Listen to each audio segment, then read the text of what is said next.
एक मां ने बंटवारे की गलती कर दी। नाम सुषमा था। सुषमा के 4 बेटे थे और पति का नाम राजेश। राजेश गंभीर बीमारी की वजह से मृत्यु को प्राप्त हो गया। चारों बेटों की शादियां हो चुकी थी। पिता के जाने के बाद भी परिवार में अनबन ना हो, यही प्रयास रहता था सुषमा का। लेकिन एक दिन सुषमा ने सोचा कि यदि मुझे कुछ हो गया तो यह जमीन और संपत्ति के लिए चारों बेटों में झगड़ा हो गया तो। इस विचार के साथ रात भर नींद नहीं आई। इसीलिए एक रविवार को चारों बेटों और बहुओं को बुलाकर दिल पर पत्थर रखकर बंटवारे का ऐलान कर दिया। चारों बेटों को कुछ समझ नहीं आ रहा था क्या कहना है, लेकिन फिर चारों मान गए ये सोचकर कि भविष्य में इस विषय पर परिवार में अनबन हो सकती है। बंटवारे के 1 महीने तक तो सब ठीक था, लेकिन फिर धीरे धीरे सभी का प्रेम सुषमा के प्रति कम होता जा रहा था। बंटवारे के बाद सबने बड़ी बड़ी सोसाइटी में अलग अलग घर ले लिए और अलग अलग ही रहने लगे। एक परिवार के 4 परिवार हो गए।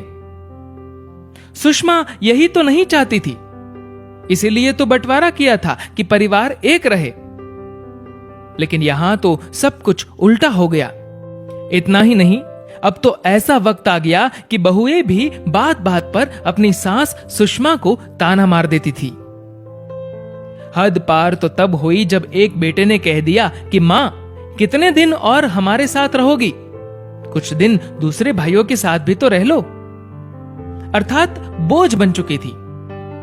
अब सुषमा अकेली पड़ गई थी। एक दिन गार्डन में टहलते वक्त सुषमा को उसकी एक पुरानी दोस्त मिली, रेखा। कुछ दिनों बाद जब रेखा और सुषमा फिर से मिले तो बैठकर बातें कर रहे थे। एक दूसरे की सुख दुख की बातों के बीच सुषमा की आंखों से आंसू निकल आए। रेखा ने सुषमा से पूछा और सुषमा ने अपना सारा दर्द अपने दोस्त के साथ शेयर कर दिया। कोई और रास्ता भी नहीं था। रेखा सुषमा से पूछती है कि तुम अब क्या चाहती हो? तो सुषमा ने कहा, मैं सिर्फ अपने परिवार का प्यार और परिवार की एकता चाहती हूं। रेखा ने कहा कि मेरे पास एक रास्ता है और तुम्हें मेरे बताए रास्ते पर चलना होगा, तो तुम्हारी दोनों इच्छा पूरी हो सकती है। सुषमा ने बिना कुछ सोचे हां कह दिया। अगले दिन दोनों मिले और रेखा ने सुषमा को एक संदूक दिया। सुषमा को कुछ समझ नहीं आया तो पूछा कि रेखा, इसका क्या करना है और ये मेरी इच्छा पूरी करने में क्या मदद करेगा? रेखा ने कहा कि घर जाकर चारों बेटों को सिर्फ इतना कह दो कि यह संदूक में बहुत बड़ी संपत्ति है जो मेरे मरने के बाद आपको मिलेगी। तब तक मैं इसे अपने कमरे में रखूंगी और इसकी चाबी मेरी सहेली रेखा के पास रहेगी। मानो बवंडर आ गया। सभी बेटे और बहुएं सोचने लगी कि संदूक में कुछ न कुछ तो कीमती है। धीरे धीरे माहौल बदलने लगा। वही बेटे अब कहने लगे कि मां, प्लीज अब यहीं रहना हमेशा। बहुएं भी ऐसी सेवा करने लगी कि सुषमा को विश्वास ही नहीं हो रहा था। अब तो चारों बेटों में बहस होती थी कि मां मेरे पास रहेगी।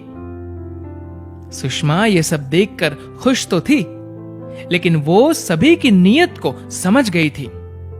ये जो इतना प्रेम उमड़ रहा था वो मां के प्रति नहीं, बल्कि संदूक के प्रति प्रेम था। वक्त बीतता गया और दिन निकलते गए और दुनिया का यही उसूल है, जो आया है उसे एक दिन जाना ही है। सुषमा भी एक दिन शांत हो गई। परिवार ने अग्नि संस्कार किया। अभी चिता की राख ठंडी भी नहीं हुई थी कि सब टूट पड़े संदूक पर। लेकिन संदूक की चाबी तो रेखा के पास। सब कुछ आजमा लिया, लेकिन संदूक खुलने का नाम ही नहीं ले रहा था। तभी रेखा आई और चाबी देकर चली गई। चाबी लेने के बाद किसी ने रेखा को बैठने के लिए भी नहीं कहा। खैर, परिवार ने संदूक खोल ही लिया। ऊपर कुछ पत्थर रखे थे। पत्थर के नीचे एक कागज था। एक चिट्ठी थी जो सुषमा ने लिखी थी। बड़े अफसोस की बात है कि पैसों के इर्द गिर्द घूमता है तुम्हारा सारा जीवन, और उससे भी बड़े अफसोस की बात है कि मुझे तुम्हारा प्यार पाने के लिए यह गंदा खेल खेलना पड़ा। इस संदूक की लालच में देखभाल की थी ना मेरी, सोच रहे होंगे कि हार गए। अरे ये आप लोगों की हार नहीं, इस मां की हार है। परिवार ना बट जाए इसलिए बंटवारा किया था। मुझसे अनजाने में गलती हुई थी। अब मैं तो इस दुनिया में नहीं रही, लेकिन यदि मेरी अंतिम इच्छा पूरी करना चाहते हो तो फिर से एक हो जाओ, क्योंकि परिवार की एकता ही मेरी अंतिम इच्छा है। सभी की आंखों में आंसू, सभी ने चिट्ठी को सर पर लगाकर मां से माफी मांगी। आखिरकार सुषमा की इच्छा पूरी हुई, परिवार फिर से एक हुआ। सच ही कहा था सुषमा ने कि इस संदूक में बहुत बड़ी संपत्ति है, वो है परिवार की एकता। दोस्तों, इस वीडियो को लेकर आपकी क्या राय है, नीचे कमेंट करके हमें जरूर बताएगा। और अगर आपको ये वीडियो अच्छा लगा हो तो इस वीडियो को लाइक करेगा और शेयर करेगा। और दोस्तों, ऐसे ही इंस्पिरेशनल वीडियोस के लिए हमारे फेसबुक पेज को फॉलो करिए और हमारे यूट्यूब चैनल को सब्सक्राइब करना मत भूलिएगा। धन्यवाद।